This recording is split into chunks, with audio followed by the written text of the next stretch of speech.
अजीजा, आपको पता है कि ग्रामर क्यों पढ़ना चाहिए? इसको सीखना क्यों ज़रूरी है? इसलिए कि जब आप किसी से बात कर रहे हो तो अपनी बात को तफसील से बता सके और समझा सके कि आप क्या कहना चाहते हैं। ये देखिए, अगर आप अजीजा, छे और सादा कहेंगे तो भी दूसरों को समझ आ जाएगी कि आप क्या कहना चाहते हैं। लेकिन ये जुमला मुकम्मल नहीं है। सही तरह यानी जुमला बना के गुफ्तगू करने के लिए ग्रामर की ज़रूरत होती है। हम प्रैक्टिस से इस लेवल तक पहुंचेंगे कि बात करने वक्त थूथे थूथे अल्फाज ही नहीं बल्कि जुमले के तरतीब ज़हन में आए। इसलिए हम जुमला बनाने पे ध्यान रख के पढ़ेंगे। पहला, जुमला बनाने के लिए केस मार्किंग पोस्टपोजिशनल पार्टिकल सबसे अहम है। हम उनमें से ई, का, ल पढ़ेंगे। आप सोच रहे होंगे कि ये क्या है? तहरीन बताती हूँ। दूसरा और उसके बाद अहम ये है सेंटेंस एंडिंग्स। जुमला कैसे ख़त्म करेंगे? सेंटेंस क्लोजिंग एंडिंग्स और रेजा वगैरह के ज़रिए ख़त्म कर सकते हैं। हम सेंटेंस क्लोजिंग एंडिंग में से आयो ऑयो पढ़ेंगे और कंजुगेशन ऑफ वर्ब्स और एडजेक्टिव्स पढ़ेंगे और इनके मुताबिक जुमले की इकसम पढ़ेंगे। जुमलों की इकसम में declarative sentence, interrogative sentence, imperative sentence, request sentence, exclamatory sentence हैं। तीसरा, जुमले की तरतीब है। सारे जुमले इस तरतीब से बनते हैं, मतलब ये जुमले का बुनियादी स्ट्रक्चर है। याद करें कि कोई भी ज़बान सीखने के लिए हमें उन लोगों की तरह सोचना होता है। तो पहले स्ट्रक्चर समझना है और फिर जुमला बनाना है। जब आप ये जान लें कि आपको जुमला बनाना आ गया है तो उसके बाद मुख्तलिफ कोरियन एक्सप्रेशंस पढ़ेंगे। पहला, हम एहतराम के एक्सप्रेशंस पढ़ेंगे। कोरिया में ये बहुत अहम है। इसके मुताबिक आपका इमेज बदल जाता है। अगर हमने ये सही तरह से सीख लिया तो मतलब आधा काम पूरा कर चुके हैं। दूसरा, हम कनेक्टिंग सेंटेंस और कंजंक्शन पढ़ेंगे। इससे जुमले में वसअत आएगी।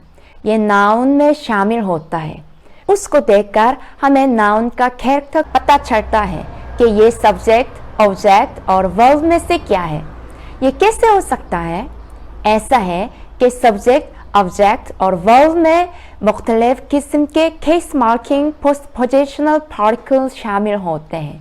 मैं मिसाल देती हूँ। देखिए, यहाँ एक जुमला है। इंग्लिश ज़बान में अल्फाज की तरतीब अहम है, यानी जुमले की तरतीब का ख्याल रखना ज़रूरी है क्योंकि तरतीब के मुताबिक अल्फाज के कैरेक्टर बनते हैं। अगर ऐसा ना करे तो जुमले की तरतीब नहीं होगी। ये देखिए, ऐसे पढ़ेंगे तो सुनने वाले को नहीं समझा पाएंगे। अगर समझ आ भी जाए तो भी आखिरी जुमला की तरह दूसरा मानी बनती है। लेकिन अगर कोरियन में तरतीब ना भी रखें तो भी मानी नहीं बदलते और समझ आ जाता है। ये देखिए, ये सारे ठीक है और एक ही मानी है। ये कैसे हो सकता है? जैसे कि मैं पहले बता चुकी हूँ कि हमें कोरियन में सब्जेक्ट, ऑब्जेक्ट और वर्ब का पता चलता है, यानी केस मार्किंग पोस्टपोजिशनल पार्टिकल की वजह से जुमले के मानी पे कोई असर नहीं पड़ता। तो इसलिए केस मार्किंग पोस्टपोजिशनल पार्टिकल बहुत अहम है। इसके मुताबिक सबका कैरेक्टर बनता है। आज हम सब्जेक्ट में शामिल होने वाला ई, का और ऑब्जेक्ट में शामिल होने वाला ल पढ़ेंगे। सेंटेंस क्लोजिंग एंडिंग में से आयो ऑयो पढ़ेंगे। ये इनफॉर्मल पोलाइट स्टाइल है। और फिर कंजुगेशन ऑफ वर्ब्स और एडजेक्टिव्स पढ़ेंगे। चले जी, अब हम जुमला बनाते हैं। कोरियन तरतीब के मुताबिक subject plus object plus verb है। तो इस तरतीब के मुताबिक अजीजा, छे सादा लिखें तो समझ आ जाता है कि क्या कहना चाहते हैं। लेकिन ये सही जुमला नहीं है, तो फिर इसको कैसे जुमला बनाएंगे? सब्जेक्ट के साथ ई और खा में से खा, ऑब्जेक्ट के साथ उर और रुल में से उर, वर्ब के साथ आयो और अयो में से आयो शामिल करें। फिर तरतीब के मुताबिक सब्जेक्ट आजी जगह, ऑब्जेक्ट 책을, वर्ब 사요। यहाँ तक समझ आया? आप बताती हूँ कि ई का उल और आयो अयो में से कौन से वाला शामिल करना है। सबसे पहले ई का और उल देखते हैं। अगर नाउन के आखिर में बच्चिम नहीं है तो सब्जेक्ट में खा और ऑब्जेक्ट में ल शामिल करते हैं। ये देखिए, आजीजा में और सागा में बच्चिम नहीं है तो खा और ल शामिल करके आजीजा가 사과를 사요 बन गया। अगर नाउन के आखिर में बच्चिम है तो सब्जेक्ट में ई और ऑब्जेक्ट में उल शामिल करते हैं। ये देखिए, सलमान में और पांग में बच्चिम है तो सब्जेक्ट में ई और ऑब्जेक्ट में उल शामिल करके सलमानी पांग을 먹어요 बन गया। आप आयो और अयो के बारे में सीखते हैं। ये वर्ब के साथ शामिल करते हैं। सबसे पहले बुनियादी वर्ब में से था हटाएं। जैसे उर्दू वर्ब के आखिर में ना है वैसे कोरियन वर्ब के आखिर में था है। उसके बाद वर्ब की शक्ल देख लें। अगर आखिर में आ या ओ आता है तो आयु शामिल करें और बाकी आ और ओ के अलावा कोई भी वाउल्स आए अयो शामिल करें। कोरियन में मुज़क्कर और मुअन्नस नहीं है तो सबके साथ आयो या अयो लगाते हैं। मिस्टर के साथ देखते हैं। यहाँ सादा है, इसका मतलब खरीदना है। पहले इनमें से था हटाएं, आप सा रह गया। दूसरा, देख ले कि सा में कौन सा वाउल इस्तेमाल हुआ है। इसमें आ है ना, तो फिर सा के बाद आयो लगाएंगे। आप सायो बन गया, लेकिन हम आ को हटाएंगे कि मुसलसल आ आया हुआ है तो ये सायो है। यहाँ मौक्ता है, इसका मतलब खाना है। पहले इनमें से था हटाए, आप मौक रह गया। दूसरा, देख ले कि मौंग में कौन सा वाउल इस्तेमाल हुआ है।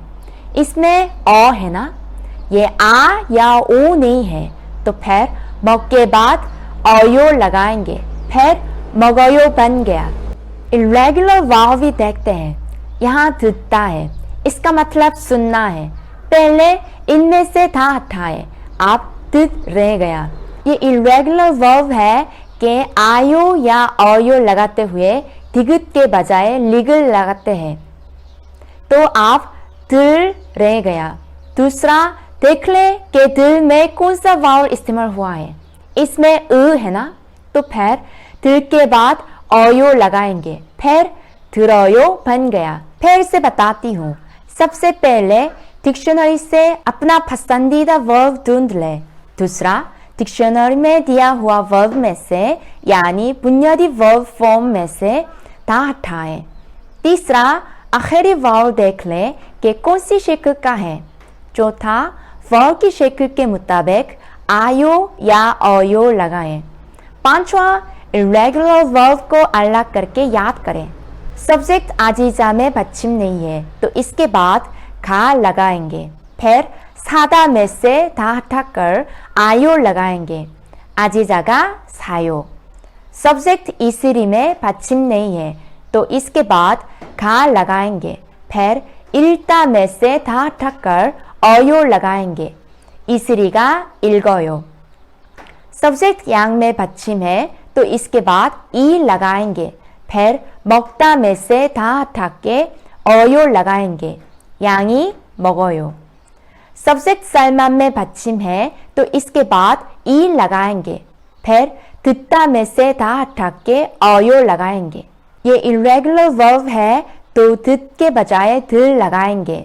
सलमानी 들어요। 책 में बच्चिम है तो 을 लगाएंगे। 아지자가 책을 사요। 소설 में बच्चिम है तो 을 लगाएंगे। 이슬이가 소설을 읽어요। 풀 में बच्चिम है तो 을 लगाएंगे। 양이 풀을 먹어요। 노래 में बच्चिम नहीं है तो 를 लगाएंगे। 쌀만이 노래를 들어요। अच्छा, मैं आपको घर का काम देती हूँ ताकि आप प्रैक्टिस कर सकें। यह सब्जेक्ट, ऑब्जेक्ट और वर्ब दिए हुए हैं। आप इनको देखकर जुमला मुकम्मल करें।